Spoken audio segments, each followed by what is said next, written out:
All right, Wednesday morning, day late, but on purpose. Welcome to this week's episode of Riding Shotgun with Tupper, and the morning after the first laugher Illinois had since they beat Longwood in the middle of December.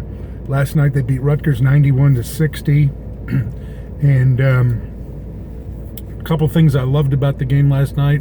6 o'clock and not 8 o'clock.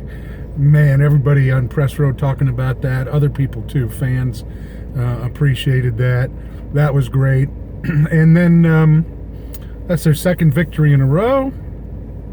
And the gloom and doom has lifted, at least for the time being. And so you look at them last night, or I did, and I thought, what's this team has changed. This team is... Some things happened, not surprising. We've talked about how they're learning, they're close, they're in these games that if they could just get over the hump, they've got a deficit of confidence.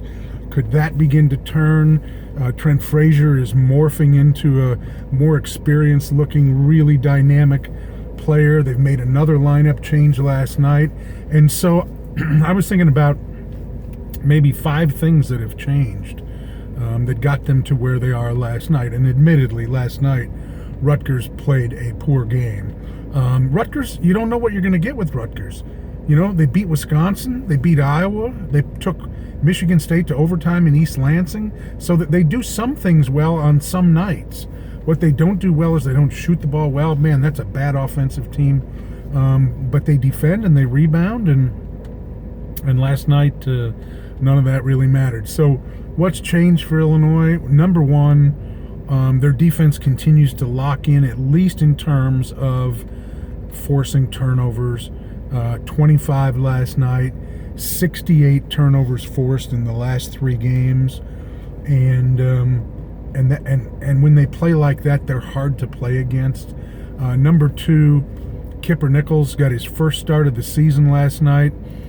He has earned that with his play recently. The last 3 games, he's averaged, I believe it's 19.8, almost 20 points a game. He looks like a different guy.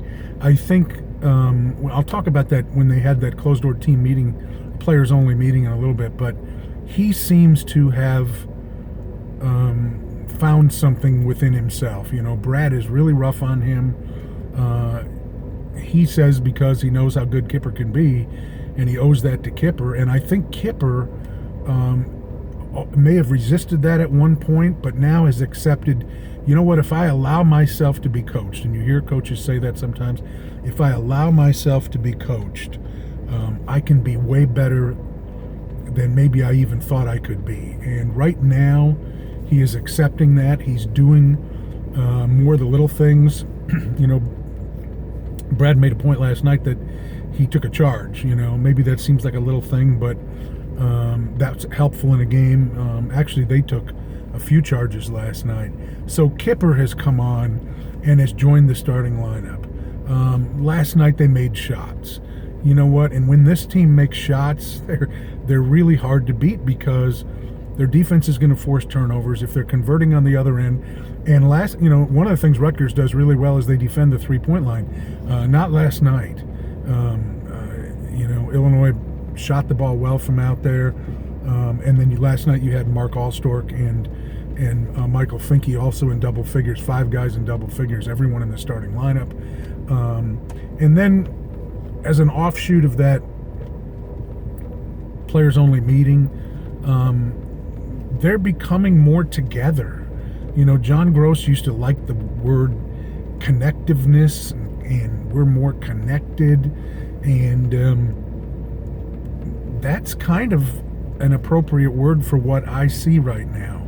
I see them, a team of guys who's not as worried about what anyone individually is doing, and they've seen, and it took the win over Indiana, obviously, to break the ice on it, but I think they saw signs of it beforehand, that if we do the right things, we are better as a group, and there's enough to go around. And last night was the perfect example of that offensively. If you want to see points, they got over 70 from their starting lineup last night. there's enough points to go around for everybody too. So, and then the other thing that I notice is different is Tejon Lucas is back. And I was very down on Tejon after his suspension because I thought it was a really unselfish act at a time when this team is supposed to be pulling closer together. I still feel that way. But, so what happened to Tejon during his 3 games he didn't play? I talked to him the other day, Monday, and he said he missed the game a ton. He realized that he couldn't take for granted that he was going to get to play it, and that he has come back with, if not a vengeance, but with a determination to really get some things done. And it's helped them to have him out on the floor. Last night, Trent Frazier was phenomenal in that stretch in the first half. He made 5 3-pointers in less than 4-minute stretch. But he also picked up a second foul, went to the bench, picked up a third early in the second half, went to the bench, and Tejon was out there playing within himself, handling the ball, doing some things on defense, drive to the basket for a score, just filling a role. And I think it makes them a more complete team. We know they don't have a ton of depth, but to have him back out there and newly committed has made them a better team as well. So the overall chemistry, I think, if you want to say it started in that players-only meeting, let's just say that. I mean, I don't know of any way to definitively prove it, but players came out of that feeling positive. They won the Indiana game. They won again last night. Deron Williams sitting courtside, which was great. I'm writing a story about him, I think, for Saturday. I've known Deron a long time. He's a remarkable guy and a reminder of what can happen. And it was great to have him there. Great to have him on campus for a couple days. I know he enjoyed it.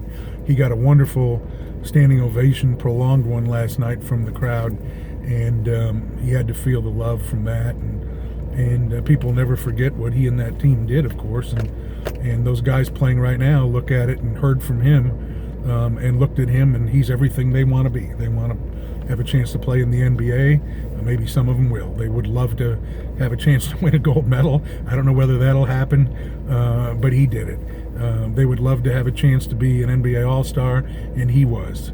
You know, they would love to have a chance to score over 50 points in an NBA game, and he did.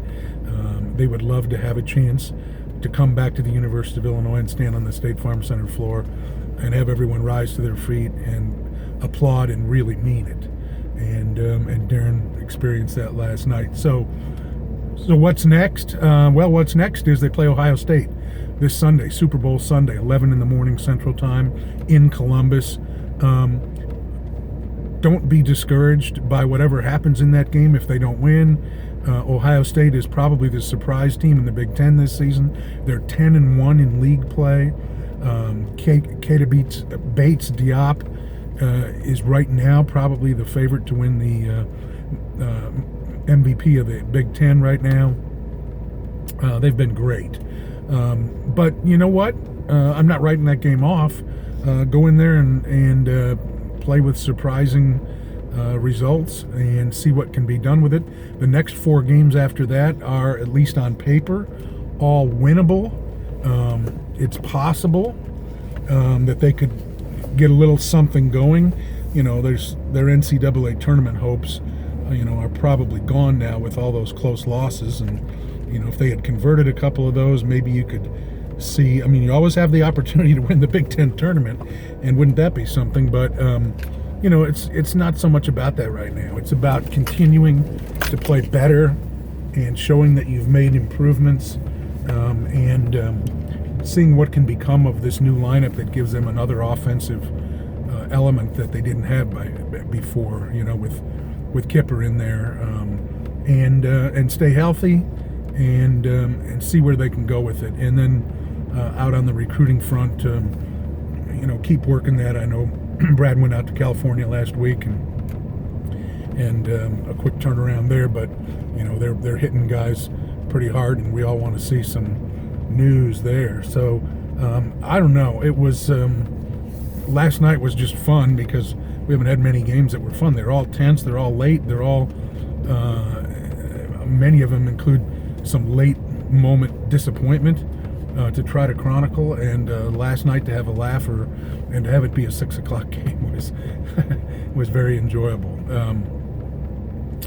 On the football front, had a really nice opportunity to visit with Rod Smith, their new offensive coordinator, and Corey Patterson, their new tight ends coach from St. Louis. Did that on Friday. Rod Smith, I liked him a lot. I'm very anxious to see what he can do with this offense. He seems to be an open-minded guy. He's a no-ego guy who just wants to get this thing going, and really enjoyed listening to him and being around him. Hopefully, as fans, you'll get an opportunity to hear from him at some point, and more importantly, see some results from him. Spring ball starts in about 5 weeks, and that will be interesting to see how he conducts practice and how he runs that offense and what he does with Cam Thomas, and then in August what he does with the other quarterback candidates. And I don't know how many we're going to have, but I know that they've told me we plan to have 4, and MJ Rivers and Coran Taylor could be 2 of them. I still think we're going to get a transfer some way or another, and we'll see how that goes. And I know Lovie and Hardy Nickerson were out in California yesterday recruiting out there, trying to swing a couple kids from the West Coast out here. That is an area that Rod Smith has recruited a lot. He says, there's a lot of competition for those kids, but there's more kids than there are colleges to go to out there. They can't all stay at home, and maybe they can swing a couple of them out here. If they do as well as they did with Deron Williams, a Californian who was a freshman safety last year, that would be wonderful. So also one other thing, the Michigan State stuff has been very interesting. Wow. I mean, I can't tell you how good it is not to have that going on here. The Tim Beckman times were tough, and we had to deal with all that. But they pale by comparison to, hearing what's going on at Michigan State, both with gymnastics and with football and basketball. To see Tom Izzo squirming to answer some of these questions has been remarkable. And I know that a letter's going out, I believe today, from Josh Whitman to all University of Illinois student athletes that says, we will not tolerate that crap on this campus. If you have something happen to you, you've got to report it immediately. Here is a reminder of where it can be reported. It will be taken seriously. It will be viewed urgently. We're not going to sit around and go, well, we can't afford to have that happen to one of our football players, so we got to figure out how we stonewall this and sandbag that. No. And good for Josh. I think every athletic director in America has got to be reminded of how important this is. And on the one hand, your goal is the health and safety of your student athletes, but on the other hand, the goal is the health and safety of the student population and of your university. And if that means yanking a misbehaving student athlete out and making sure he faces the consequences of his or her actions, then that's what has to happen.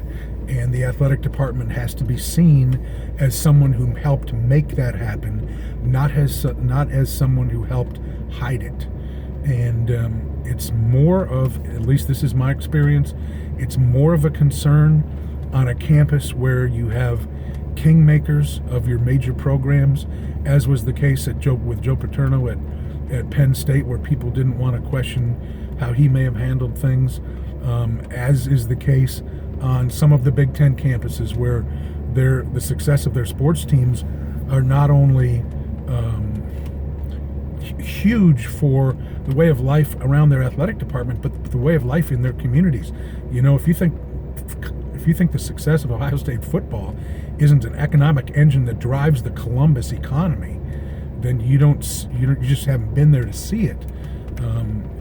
The only upside to Illinois' situation right now is There are no kingmakers. There are no kings.